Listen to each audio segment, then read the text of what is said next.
ವಿರೋಧ ಪಕ್ಷದ ಶಾಸಕರ ಮೇಲೆ ಪೊಲೀಸ್ ಇಲಾಖೆನ ದುರ್ಬಳಕೆ ಮಾಡಿಕೊಂಡು ನಮ್ಮ ಶಾಸಕರ ಮೇಲೆ ಒತ್ತಡ ಇರತಕ್ಕಂಥದ್ದು ಇದು ಮೊದಲ ಪ್ರಕರಣ ಏನಲ್ಲ. ಹಿಂದೆ ನಮ್ಮ ಶಾಸಕರಾಗಿರ್ತಕ್ಕಂಥ ಹರೀಶ್ ಪೂಂಜ ಅವ್ರ ಮೇಲೂ ಸಹ ಬೋಗಸ್ ಕೇಸನ್ನ ಅದ್ರ ಮೇಲೆ FIR ಅನ್ನು ರಿಜಿಸ್ಟರ್ ಮಾಡಿ ನಮ್ಮ ಶಾಸಕರನ್ನ ಬಂಧನ ಪಡಿಸ್ತಕ್ಕಂಥ ಪ್ರಯತ್ನ ಕೂಡ ಮಾಡಿದ್ರು. ಮೊನ್ನೆ ನಡೆದಂತ ಬೆಳಗಾವಿ ಪ್ರಕರಣ, ಸಿಟಿ ರವಿ ಪ್ರಕರಣ, ಸದನದ ಒಳಗಡೆ ಏನಾಗಿದೆ ಅದ್ರ ಬಗ್ಗೆ ತನಿಖೆ ಮಾಡ್ತೇವೆ ಅಂತ ಹೇಳಿದ್ರೆ ಅದನ್ನ ಸ್ವಾಗತ ಮಾಡ್ತೇವೆ. ಆದರೆ ಸದನದ ಹೊರಗಡೆ ಯಾವ ರೀತಿ ಒಬ್ಬ ಜನಪ್ರತಿನಿಧಿಯನ್ನ ಯಾವ ರೀತಿ ನಡೆಸ್ಕೊಂಡಿದ್ದಾರೆ, ಪೊಲೀಸರು ಯಾವ ರೀತಿ ದೌರ್ಜನ್ಯವನ್ನು ಎಸಗಿದ್ದಾರೆ ಅಂತಕ್ಕಂಥದ್ದು ತಾವು ನೋಡಿದಿರಿ.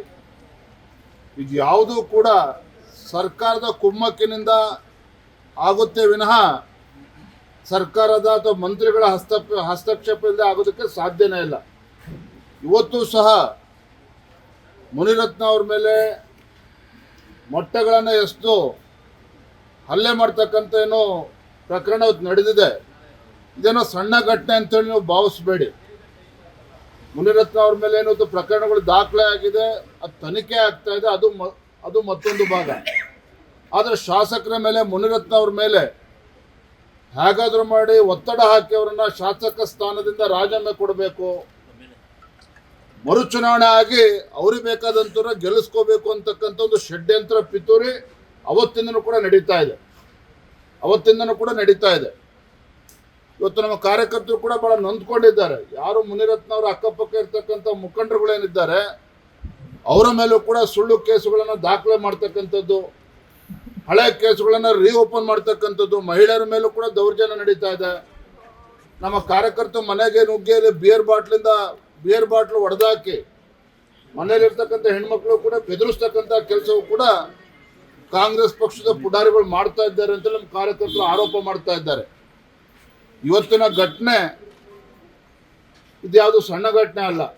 ಅಂದರೆ ಶಾಸಕರ ಮೇಲೆ ಒತ್ತಡ ಹಾಕ್ತಕ್ಕಂಥದ್ದು, ಬೆದರಿಕೆ ತಂತ್ರ, ಒತ್ತಡ ಹಾಕ್ತಕ್ಕಂಥ ತಂತ್ರ, ಇದ್ಯಾವುದು ಕೂಡ ಕಾಂಗ್ರೆಸ್ ಪಕ್ಷದ ಯಾರು ಮುಖಂಡರು ಇದರಿಂದ ಇದ್ದಾರೆ ಅಥವಾ ಪುಡಾರಿಗಳೇನಿದ್ದಾರೆ ಇದರಿಂದ ಏನು ಕೂಡ ಸಾಧಿಸೋದಕ್ಕೆ ಸಾಧ್ಯ ಇಲ್ಲ. ನಾನು ಮತ್ತೊಮ್ಮೆ ಹೇಳ್ತೇನೆ, ಮುನಿರತ್ನ ಅವ್ರ ಮೇಲೆ ಇರ್ತಕ್ಕಂಥ ಆರೋಪಗಳು ಅದ್ರ ಬಗ್ಗೆ ತನಿಖೆ ಆಗ್ತಾ ಇದೆ, ತನಿಖೆ ಆಗಲಿ, ಅದ್ರ ಬಗ್ಗೆ ನಮಗೆ ವಿರೋಧ ಇಲ್ಲ.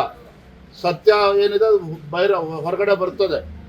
ಆದರೆ ಅದನ್ನು ನೆಪ ಒಡ್ಡಿ ಈ ರೀತಿ ದೌರ್ಜನ್ಯ ಮಾಡ್ತಕ್ಕಂಥದ್ದು ಇದು ಖಂಡಿತ ಪ್ರಜಾಪ್ರಭುತ್ವ ವ್ಯವಸ್ಥೆನಲ್ಲಿ ಶಾಸಕರನ್ನ, ಜನಪ್ರತಿನಿಧಿಗಳನ್ನ ಬೆದರಿಸ್ತಕ್ಕಂಥದ್ದು ಇದು ಅಕ್ಷಮ್ಯ ಅಪರಾಧ.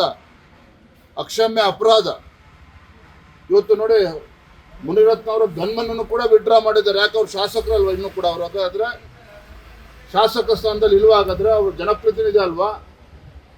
ಇತರ ಶಾಸಕರು ಯಾವ ರೀತಿ ಗನ್ಮನ್ಗಳನ್ನ ಕೊಟ್ಟಿದ್ದಾರೆ, ಇವರ ಗನ್ಮನ್ಗಳನ್ನು ವಿಡ್ರಾ ಮಾಡ್ತಕ್ಕಂಥದ್ದು ಯಾಕೆ ವಿಡ್ರಾ ಮಾಡಿದ್ದಾರೆ ಅಂತ ಹೇಳಿದ್ರೆ, ನಾಳೆ ಯಾವನಾರೋ ಬಂದು ಚೂರಿ ಹಾಕೋದ್ರು ಕೂಡ ಗೊತ್ತಾಗಬಾರ್ದು.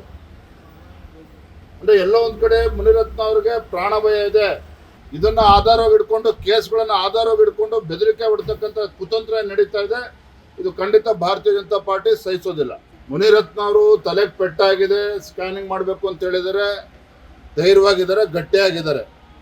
ಮುನಿರತ್ನ ಅವ್ರ ಸ್ವಭಾವ ಏನು ಅಂತಕ್ಕಂಥ ನಿಮ್ಗೆಲ್ಲರೂ ಕೂಡ ಚೆನ್ನಾಗಿ ಗೊತ್ತಿದೆ. ಕ್ಷೇತ್ರದ ಜನತೆಗೂ ಕಾರ್ಯಕರ್ತರು ಕೂಡ ಗೊತ್ತಿದೆ. ಅವರಿಷ್ಟು ಬಲಾಢ್ರಿದ್ದಾರೆ ಅಂತಾನೆ ಇವತ್ತು ಅವ್ರನ್ನ ಕುಗ್ಗಿಸ್ತಕ್ಕಂಥ ಕೆಲಸ ಇವತ್ತು ಷಡ್ಯಂತ್ರ ನಡೀತಾ ಇದೆ. ಆದರೂ ಕೂಡ ಇದು ಯಾವುದನ್ನು ಕೂಡ ಲೆಕ್ಕಿಸದೆ ಇವತ್ತು ಮುನಿರತ್ನ ಅವರು ಗಟ್ಟಿಯಾಗಿದ್ದಾರೆ. ನೋಡ್ರಿ, ಸಪೋರ್ಟು ನಾನು ಮತ್ತೆ ಹೇಳ್ತಾ ಇದ್ದೇನೆ, ಅವ್ರ ಮೇಲೆ ಏನು ಆರೋಪಗಳು ಬಗ್ಗೆ ತನಿಖೆ ಆಗ್ತಾ ಇದೆ. ಮೊನ್ನೆ ಬೆಳಗಾವಿ ಅಧಿವೇಶನ ಸಂದರ್ಭದಲ್ಲೂ ಕೂಡ ಸದನದಲ್ಲಿ ಆಡಳಿತ ಪಕ್ಷದವರು ಆ ವಿಚಾರಗಳನ್ನು ಸದನದಲ್ಲೇ ಪ್ರಸ್ತಾಪ ಮಾಡಬೇಕು ಅಂದಾಗ ಭಾಳಷ್ಟು ಜನ ಅಂದ್ಕೊಂಡಿದ್ರು ಮುನಿರತ್ನ ಅವರು ಓಡೋಗ್ಬಿಡ್ತಾರೆ ಅಂತೇಳಿ. ಮುನಿರತ್ನ ಅವರು ಸ್ವತಃ ನನ್ನ ಹತ್ರ ಬಂದು ಬೆಳಗಾವಿಯ ಅಧಿವೇಶನ ಸಂದರ್ಭದಲ್ಲಿ ದಯವಿಟ್ಟು ಚರ್ಚೆಗೆ ಅವಕಾಶ ಮಾಡಿಕೊಡಿ, ನಾನು ಮುಕ್ತವಾಗಿ ಚರ್ಚೆ ಮಾಡ್ತೇನೆ, ನಾನು ಓಡೋಗೋದಿಲ್ಲ ಅಂತೇಳಿ ಧೈರ್ಯವಾಗಿ ಹೇಳಿದ್ದಾರೆ ಮುನಿರತ್ನ ಅವರು. ಹಾಗಾಗಿ ಪಕ್ಷ ಅವ್ರ ಜೊತೆಲಿಲ್ಲ ಅಂತಕ್ಕಂಥ ಪ್ರಶ್ನೆ ಇಲ್ಲ. ತನಿಖೆ ಒಂದು ಭಾಗ. ಈ ರೀತಿ ಷಡ್ಯಂತ್ರ ಬಂದಾಗ ನಮ್ಮ ಶಾಸಕರ ಪರವಾಗಿ ನಿಲ್ತಕ್ಕಂಥದ್ದು ನಮ್ಮ ಕರ್ತವ್ಯ. ನಾನು ಮಾಡಿದ್ದೇನೆ. ಧನ್ಯವಾದ.